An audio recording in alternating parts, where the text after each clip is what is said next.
Сәлем құрметті менің оқырмандарым, сіздерге бүгін өте керемет әрі тез дайын болатын осындай жұмсақ шелпектің рецептімен бөлісетін боламын.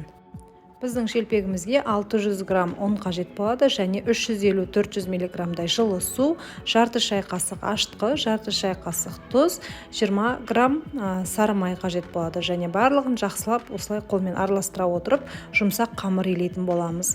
Егер суыңыз аздау болса, аздап су қосып илеуге болады. Қамырымызды осылай толық жұмсақ қамыр болғанға дейін суымызды құя отырып илейтін боламыз. Егер бұдан да көп жасаймын, 2 жет немесе 3 жеті шелпек салам десеңіз, осы шаманы 2-3 еселеп пісіре берсеңіз болады. Қамырымыз толық иленгеннен кейін жақсылап иін қандырып, бетін жауып 5-10 минутқа тағы да қалдыра тұрамыз. Қамырымыздың толық иі қанғаннан кейін қамырымызды бөліктерге бөлетін боламыз. Барлығын қажетті бөлігімізге бөліп алғаннан кейін күлшелейміз. Барлық қамырымызды осылай әдеттегідей бөліктерге бөліп, күлшелеп және біраз демалғаннан кейін барып жаюға кірісетін боламыз. Қамырымызды барынша жұқа жайған дұрыс, қалыңдау болса қаттылау болып қалуы мүмкін. Осылай кіші бөліктерге бөлдім, себебі менің пісіретін табамның диаметрі 23 см болғандықтан өте үлкен жасай алмадым. Егер сіздерде үлкендеу қазан болса, тіпті жақсы болады, үлкендеу етіп диаметрін жұқа етіп жасай бересіздер.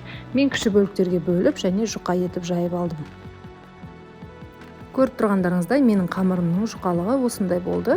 Және барлығын бірден жайып алмаймыз. Каждыйын шетінен жайып отырып пісіретін боламыз, себебі алдын ала жайып қойсаңыз қатып қалуы мүмкін.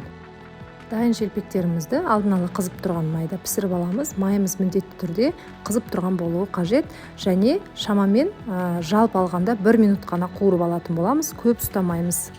Піспей қалады деп қорықпаңыздар. Алдын ала осылай қызып тұрған майда тез арада аударып отырып пісіріп алатын боламыз және бізде осындай ақ түсті шелпек шығады. Бұл шелпектің бір ұнағаны қатпайды, жұп-жұмсақ болып тұрады және де лаваш сияқты ортасына варенье немесе қияр помидор салып жей береді. Міне достар, бізде осындай өте керемет шелпектер дайын болды. Жасап көріңіздер. Сіздермен болған Гүлназ ас болсын.